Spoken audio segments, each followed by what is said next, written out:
Hello मेरे प्यारे दोस्तों, स्वागत है आपका अपना चैनल साइंस टू क्लासेस में। आज आप लोग के बीच में फिर से 12th क्लास का इंपॉर्टेंट वीडियो लेकर उपस्थित हुआ हूँ। आप लोगों को पता है कि आप लोग का केमिस्ट्री एग्जाम बहुत जल्द होने वाला है। इसी को लेकर आज आपसे इंपॉर्टेंट टॉपिक का डिस्कशन करने वाले हैं। आप जानते हैं कि केमिस्ट्री 3 पार्ट में बटा हुआ है, इनऑर्गेनिक, फिजिकल केमिस्ट्री और ऑर्गेनिक केमिस्ट्री। ठीक है, इनऑर्गेनिक केमिस्ट्री में 2 चैप्टर आते हैं, फिजिकल केमिस्ट्री में 3 चैप्टर आते हैं और ऑर्गेनिक केमिस्ट्री में 5 चैप्टर आते हैं। जैसा कि आपको पता चल रहा होगा, यहाँ पे 2 चैप्टर, यहाँ पे 3 चैप्टर, टोटल कितना हो गया 5 चैप्टर। यहाँ पे इनऑर्गेनिक केमिस्ट्री और फिजिकल केमिस्ट्री मिला के पूरे सिलेबस का 50% कवर करता है और अकेला ऑर्गेनिक केमिस्ट्री पूरा सिलेबस में 50% आता है। तो समझ जाइए कि ऑर्गेनिक केमिस्ट्री कितना इंपॉर्टेंस रखता है आपके एग्जाम पॉइंट व्यू से। तो आज के वीडियो में हम लोग फिजिकल केमिस्ट्री और इनऑर्गेनिक केमिस्ट्री से उस टॉपिक को लेकर आने वाले हैं जिससे आपका एग्जाम का पेपर क्वेश्चन बनाने में आसान हो जाए।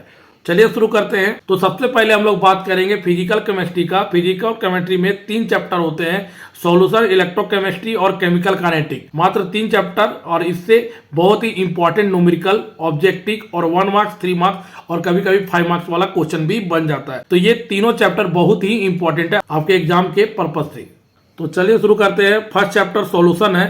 सॉल्यूशन में जो भी इंपॉर्टेंट टॉपिक है उसको जरूर तैयार करके जाए। जैसे यहाँ पे फर्स्ट टॉपिक है मोलारिटी, सेकेंड इंपॉर्टेंट टॉपिक है मोलालिटी। मोलारिटी और मोलालिटी से हर साल ऑब्जेक्टिव और सब्जेक्टिव क्वेश्चन पूछा जाता है। तो ये दोनों टॉपिक बहुत ही इंपॉर्टेंट है। नेक्स्ट इंपॉर्टेंट टॉपिक है मोल फ्रैक्शन। तो मोल फ्रैक्शन क्या है, मोल फ्रैक्शन के बारे में लिखने आ जाता है। ये 2023 में क्वेश्चन इससे पूछा गया है। नेक्स्ट इंपॉर्टेंट टॉपिक है लायोफिलिक और लायोफोबिक। यहाँ पे ध्यान दें, लायोफिलिक सोल्स क्या है, लायोफोबिक सोल्स क्या है, कभी कभी 1 मार्क्स में पूछा जा सकता है ये क्वेश्चन। और सबसे इंपॉर्टेंट टॉपिक है Henry's law and its application. Henry law क्या है, हेनरी कौन सा लॉ दिया था और उसका एप्लीकेशन कहाँ कहाँ पे यूज होता है, ये क्वेश्चन कभी कभी ये 5 मार्क्स में पूछता है। तो ये वेरी वेरी इंपॉर्टेंट टॉपिक है। Next important topic solution chapter से रॉल्स लॉ। इससे हर साल ऑब्जेक्टिव क्वेश्चन और 3 मार्क्स वाला क्वेश्चन बनता है। तो ये टॉपिक भी बहुत ही इंपॉर्टेंट हो जाता है सॉल्यूशन चैप्टर से। अब आते हैं सॉल्यूशन से इंपॉर्टेंट और टॉपिक है क्वालिटेटिव प्रॉपर्टी। क्वालिटेटिव प्रॉपर्टी क्या होता है, राइजिंग बॉइलिंग पॉइंट हो जाता है, डिक्रीजिंग फ्रीजिंग पॉइंट हो जाता है। तो पिछला साल क्वालिटेटिव प्रॉपर्टी से इंपॉर्टेंट ऑब्जेक्टिव पूछ लिया था, RLVP, elevation in boiling point. तो ध्यान दें, एलिवेशन इन बॉइलिंग पॉइंट ये हमारा क्वालिटेटिव प्रॉपर्टी होता है। उसके बाद फ्रीजिंग पॉइंट जो डिक्रीज होगा वो भी क्वालिटेटिव प्रॉपर्टी होता है। तो ये हमारा क्वालिटेटिव प्रॉपर्टी में आते हैं।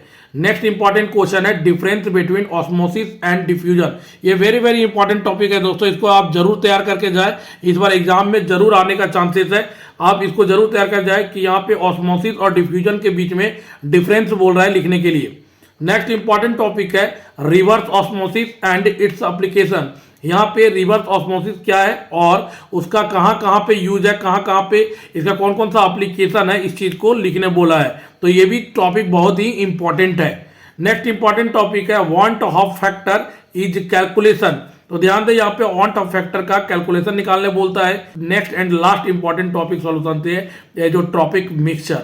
तो कभी कभी एजोट्रॉप्स क्या है, एजोट्रॉपिक मिक्सचर क्या है, ये कभी कभी 1 मार्क्स में पूछ लेता है, कभी कभी एग्जाम्पल इसका पूछ लेता है। तो सॉल्यूशन चैप्टर से मात्र इतना ही इंपॉर्टेंट टॉपिक पढ़ना है। आप इस टॉपिक को तैयार करके अच्छे से जाए ताकि एग्जाम में सॉल्यूशन वाले चैप्टर से कोई भी क्वेश्चन ना छूटे। अब आते हैं next important chapter electrochemistry. Electrochemistry से हर साल भर भर के क्वेश्चन आए हुए, यहाँ पे न्यूमेरिकल भी आता है बहुत इससे। तो इलेक्ट्रोकेमिस्ट्री का जो फर्स्ट इंपॉर्टेंट टॉपिक है गैल्वेनिक सेल। गैल्वेनिक सेल आप लोग बढ़िया से सुने होंगे, सेल तो फिजिक्स में, केमिस्ट्री में, बायो में हर जगह पढ़े होंगे।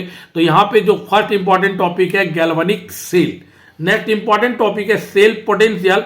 और सेल पोटेंशियल हमारा यहाँ पे जो ईएमएफ निकालेंगे सेल का वो हो जाता है आरपी कैथोड का माइनस आरपी एनोड का। तो यहाँ पे कैथोड का और एनोड का यहाँ पे जो माइनस निकालेंगे तो हमारा मिल जाएगा ईएमएफ ऑफ सेल। उसका नेक्स्ट इंपॉर्टेंट टॉपिक है नरेस्ट इक्वेशन। नरेस्ट इक्वेशन में फॉर्मूला जो होता है E cell equal to E not minus RT by NF log Q। R हमारा यह गैस कांस्टेंट है, T हमारा टेम्परेचर है। तो ये इंपॉर्टेंट टॉपिक है, इसको आप जरूर पढ़ के जाए। नेक्स्ट इंपॉर्टेंट टॉपिक है salt bridge and its uses. तो साल्ट ब्रिज क्या होता है, salt bridge U shaped glass tube होता है जिसे 2 हाफ सेल को कनेक्ट किया जाता है। इस प्रकार से कनेक्ट करने के लिए यूज किया जाता है। इस प्रकार से यू शेप्ड ट्यूब है ना, तो ये साल्ट ब्रिज का काम करता है। इसका यूज ये इलेक्ट्रिकली न्यूट्रलिटी को मेंटेन करता है। उसके बाद दो हाफ सेल को कनेक्ट करने का काम करता है। तो सॉल्ट ब्रिज कभी कभी 3 मार्क्स, कभी कभी 1 मार्क्स का क्वेश्चन पूछ लेता है। नेक्स्ट इंपॉर्टेंट टॉपिक है fuel cell and its advantages. यहाँ पे फ्यूल सेल क्या है इसके बारे में लिखने बोला है और इसका क्या क्या एडवांटेज है ये चीज को लिखने बोला है। नेक्स्ट इंपॉर्टेंट टॉपिक है कोलरसेस लॉ। उसके बाद आता है यहाँ पे इस लॉ के बारे में लिखना है। ये उतना इंपॉर्टेंट नहीं लगता है तो इसको आप ना पढ़े तो भी चलेगा। नेक्स्ट इंपॉर्टेंट टॉपिक है फैराडेज लॉ।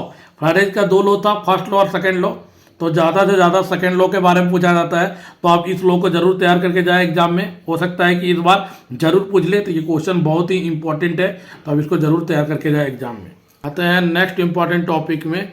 तो नेक्स्ट इंपॉर्टेंट टॉपिक है कंडक्टेंस। नेक्स्ट इंपॉर्टेंट टॉपिक है रजिस्टेंस, रजिस्टिविटी, कंडक्टिविटी। तो ये चारों में से कोई एक ऑब्जेक्टिव क्वेश्चन पूछा जाता है, चारों में से कोई एक से। अगला नेक्स्ट इंपॉर्टेंट टॉपिक है मोलर कंडक्टिविटी, इसका डेफिनेशन और मोलर कंडक्टिविटी का यूनिट। मोलर कंडक्टिविटी क्या है और उसके यूनिट को लिखने बोल रहा है, तो ये भी क्वेश्चन बहुत ही इंपॉर्टेंट है। नेक्स्ट इंपॉर्टेंट क्वेश्चन है corrosion and effect of corrosion. Corrosion क्या है और उसका क्या क्या इफेक्ट है, इस चीज को लिखने बोला है इस क्वेश्चन पे। अगला नेक्स्ट इंपॉर्टेंट टॉपिक है Gibbs free energy. Gibbs free energy का इक्वेशन, गिब्स फ्री एनर्जी क्या है इस चीज को लिखने बोला है इस क्वेश्चन पे। अब आते हैं next important chapter chemical kinetics. Chemical kinetics में सबसे जो फर्स्ट इंपॉर्टेंट टॉपिक है रेट लॉ और ऑर्डर ऑफ रिएक्शन। यहाँ पे ध्यान दे दोस्तों, ऑर्डर ऑफ रिएक्शन जिसे 3 ऑर्डर होता है, 0 order, first order, second order. ये वेरी वेरी इंपॉर्टेंट टॉपिक है दोस्तों, इसको जरूर आप एग्जाम में तैयार करके जाए, क्योंकि हर साल ऑर्डर ऑफ रिएक्शन से क्वेश्चन पूछता है। जैसे कि ऑर्डर ऑफ रिएक्शन में एक रेट कांस्टेंट आता है जिसे डिनोट करते हैं के से, और इसका यूनिट पूछ लेता है। जैसे 0 ऑर्डर रिएक्शन अगर यूनिट पूछ ले तो मोल पर लीटर पर second, first order reaction second inverse. Second order reaction का अगर यूनिट पूछ ले रेट कांस्टेंट में तो mole inverse litre second inverse. तो ये 0 order, first order, second order के रेट कांस्टेंट का यूनिट है, तो आप इसको जरूर तैयार करके जाए। इस बार भी ऑब्जेक्टिव क्वेश्चन में आने वाला है, तो ये वेरी वेरी इंपॉर्टेंट है। अब आता है ग्राफ, जो बहुत ही इंपॉर्टेंट मायने रखने वाला है। यहाँ पे ध्यान दे, 0 order, first order, second order, तीनों का ग्राफ जो बहुत ही इंपॉर्टेंट है, आप पढ़ के जरूर जाए, क्योंकि इससे क्वेश्चन हर साल पूछा है तो इस साल भी पूछेगा। अब आते हैं जो वेरी वेरी इंपॉर्टेंट टॉपिक है दोस्तों, difference between order of reaction and molecularity reaction. यहाँ पे ऑर्डर ऑफ रिएक्शन और मोलिकुलरिटी रिएक्शन के बीच का डिफरेंस लिखने बोला है। ये क्वेश्चन 5 मार्क्स में आता है, तो आप इसको जरूर पढ़ के जाए इस साल के लिए। और दूसरा क्वेश्चन है जो derivation of 0 and first order and their half life period.